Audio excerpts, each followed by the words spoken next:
This wasn't just a murder, it was a message. Julie Kahn's birthday is December 6, 1981, and she was born in San Antonio, Texas.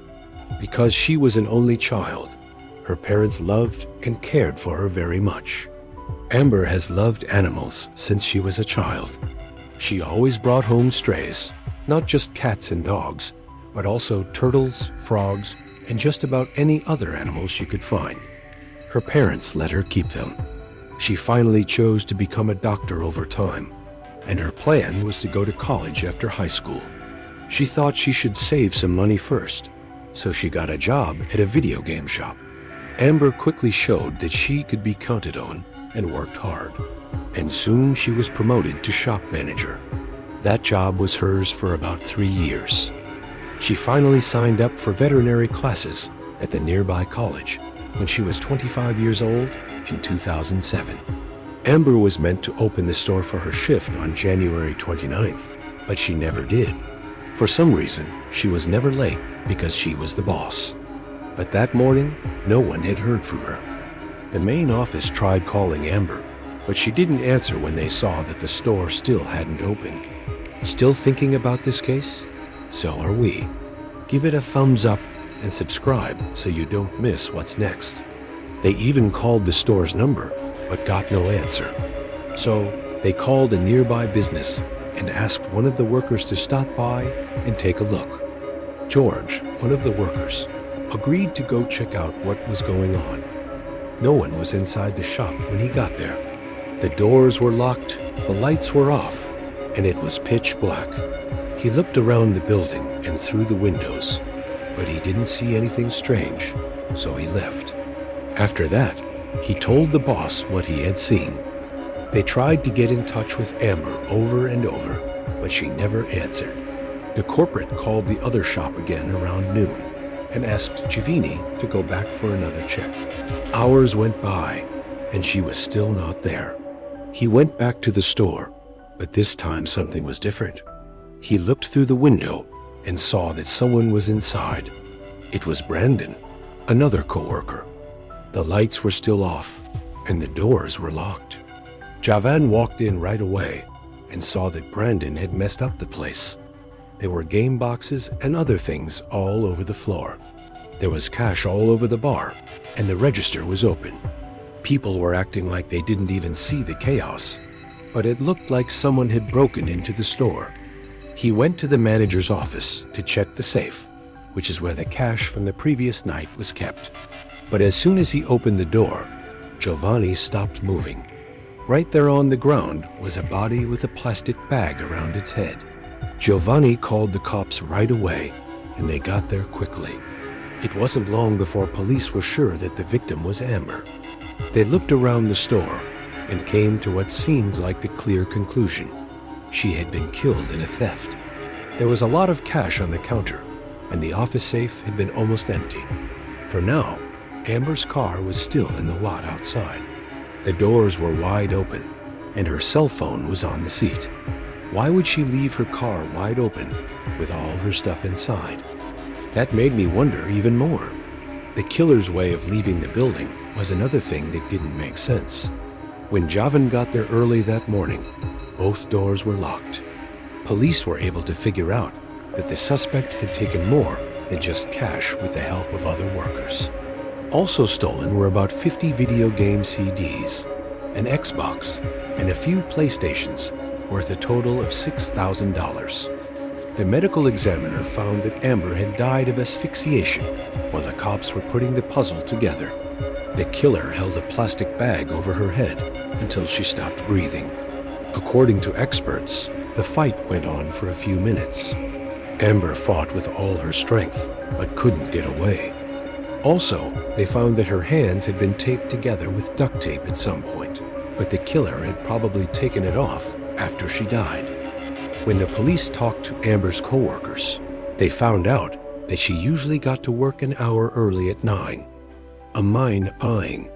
Before getting the shop ready, she always took the money out of the safe and took it to the bank. Based on what they knew, Amber had arrived on time that morning, opened the door, and gone inside. Still thinking about this case? so are we. Give it a thumbs up and subscribe so you don't miss what's next. Police think that the killer hit her almost right away before she could grab the money. Soon, the police got another good lead. A different shop manager in the same chain said he had talked to Amber that morning on the phone. Even though the call didn't last long, they talked right after she got to work. Amber hung up the phone and said she had to go. As the cops dug deeper, it became clear that this wasn't just a random theft. One thing was that the amount of violence didn't make sense. The thief didn't have to hurt Amber to get the money because she had already opened the safe and deposit box. Also, if the goal was to keep her quiet so they wouldn't get caught, that didn't quite work. Most of the time, thieves use guns or knives in situations like this. One thing that strangulation often means, though, is something personal. Also, police think the killer may have entered through the back door, which was another red flag. If you didn't know the building, it wasn't easy to tell which door went where, because it opened into an alley with other businesses' doors that looked the same. After looking at all of this information, the police began to think that the killer might have had a personal reason for killing, and might even have worked at the shop. They now thought that the robbery might have been faked to hide a murder that was planned. Even so, the police didn't have any physical proof to lead them anywhere. In contrast to the rest of the chain stores, this one did not have any security cameras. The crime scene investigators looked all over the place, but couldn't find any useful fingerprints or DNA on Amber's body or the bag. But by the time the cops put it all together, Brandon was already a suspect. You may remember that Giovanni saw him inside the store on his second visit. Since it was dark and the door was still locked, Brandon stood there like the mess, and the open register didn't exist. He also told the cops that he hadn't seen Amber's body and hadn't gone into the manager's office. From what Brandon says, he got to work just a few minutes before Giovanni did. He thought he had made a mistake because the store was still locked and the lights were off. He may have thought it was his day to open, so he went in and saw that it was a mess. He wasn't scared, though. He thought that the team from the night before had left it that way, and he started to worry that he'd be the one to blame. Brent said he had nothing to do with Amber's death and that he had no idea what was going on. He also said he had never seen her body. However, the police were not ready to believe him. The man knew the building inside and out and was sure there were no cameras there.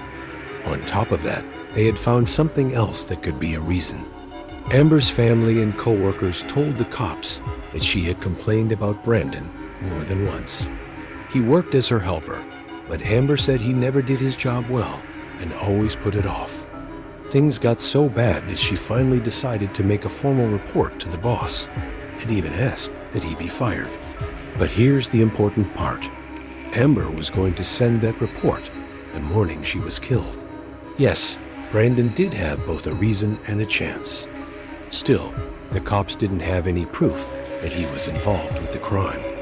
To their surprise, they found nothing when they searched his house, car, and even his phone. That was strange because the killer had taken 4 systems and almost 50 game disks. That stuff had to be somewhere, but Brandon's car and flat didn't have any signs of it. The records of his calls were even stranger. He wasn't even close to the store until around 2 p.m., according to his cell phone service. Around 9 a.m., Amber was killed. Besides that, he said he had an excuse.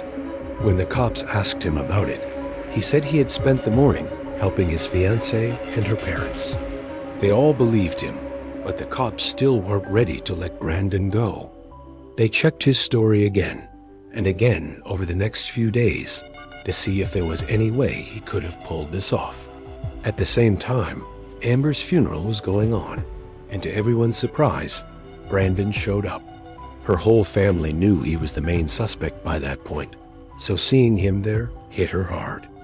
But in the end, detectives proved that his alibi was strong. He could not have been at the shop that morning.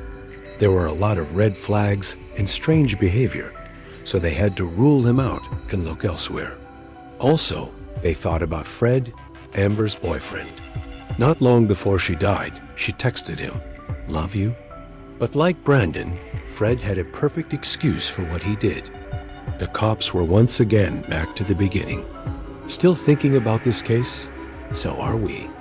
Give it a thumbs up and subscribe so you don't miss what's next. After a while, police held a news conference with Amber's parents to ask anyone who knew anything about the case to come forward. A huge reward of $100,000 was put up, with most of it coming from the shop where Amber had worked. Tips began to come in over the next few weeks, but one by one, they all led to nowhere. As the months went by with no answers, the case slowly went cold. Detectives began to wonder if justice would ever be done. That went on for 7 months until the case took a turn that no one saw coming. The police were called by a man who did not want to be named. He told them he knew something about Amber's death, but at first he was unclear and iffy. Eventually, though, he agreed to talk to the police and share what he knew. This witness said that the day before Amber was killed, a friend had told him about a simple theft that they could do, but he turned down the offer. The next day, when he heard that Amber had been killed, he knew right away who was responsible because his friend worked at the same chain. Giovanni was that friend, not Brandon. He said that he met Giovanni the day after the murder and that Giovanni told him straight out that he killed Amber. The man said the statement shocked him, but he wasn't brave enough to call the police at the time because he thought Giovanni would go after him next. The fact that the witness knew both Giovanni and Amber made it even more important. Since they had all worked at the store for a while, Giovanni would have known there weren't any security cams. That morning, he could have just walked through the door. Amber wouldn't have thought twice about letting him in. Soon after, the cops came to question Giovanni, but he denied everything. Detectives tried very hard, but couldn't get him to admit that he was responsible for Amber's death. They had to let him go in the end. Detectives began to wonder if the witness's words would be enough to bring him to trial, since there was no physical proof linking him to the crime. The district attorney wasn't sure, though. He told them they would have a hard time convincing a jury if they didn't have something solid. As a last resort, they chose to get a DNA sample from Giovanni in the hopes that the stress would wake him up. They didn't have any useful biological proof from the scene of the crime, but the thought of giving up his DNA might have been enough to scare him. They got an order and went to Giovanni's house. He gave them the sample, but he wouldn't change his story and kept saying he wasn't guilty. The next day, something else took place. The police learned that Giovanni had left town with his family. They went to a spot called Laredo, which is right next to Mexico. For the police, that was a big red flag. However, they couldn't do anything because they didn't have any solid proof. They were really afraid that he would cross the line, where it would be much harder to catch him since they couldn't arrest him. The cops looked for new leads for a few months, but nothing worked out. After about 1.5 years, it seemed like Giovanni might never be caught and punished. Then cops got a call that changed everything. This call was made in June 2008, 18 months after Amber was killed. The other person on the line was Veronica. The fact that she was Giovanni's wife caught their attention right away. She told the police that she didn't think her husband had anything to do with Amber's death at first. But when the cops came to get his DNA, everything changed. They had to pack up and get ready to move as soon as the police left. What was going on? She asked him. He told her that the police thought he was guilty of murder. Then Veronica asked, "Did you kill someone?" He looked her in the eyes and said, "Yes." Veronica knew right away that he was talking about Amber, but she was too scared to fight or say no. From what she said, Javan had always been mean and bossy. He kept an eye on everything she did and wouldn't let her say no to getting close. He'd tie her up with duct tape and force himself on her if she fought him. He didn't care that their kids were sleeping in the same room with them. They all lived in an apartment with one bedroom. She was sure he would kill her if she ever told the cops. She kept quiet, moved with him, and tried to stay alive. But one day, she was brave enough to ask him straight out, did he kill Amber? Jebby also agreed with it. Also, he said it happened during a theft.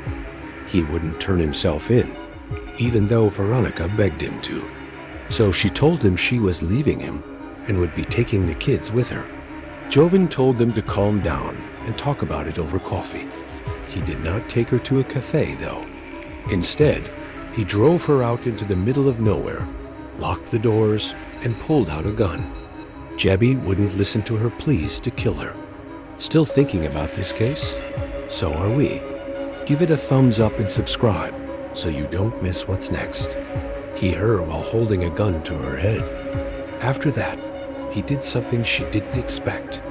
He gave her the gun and told her to shoot him, but Veronica said no.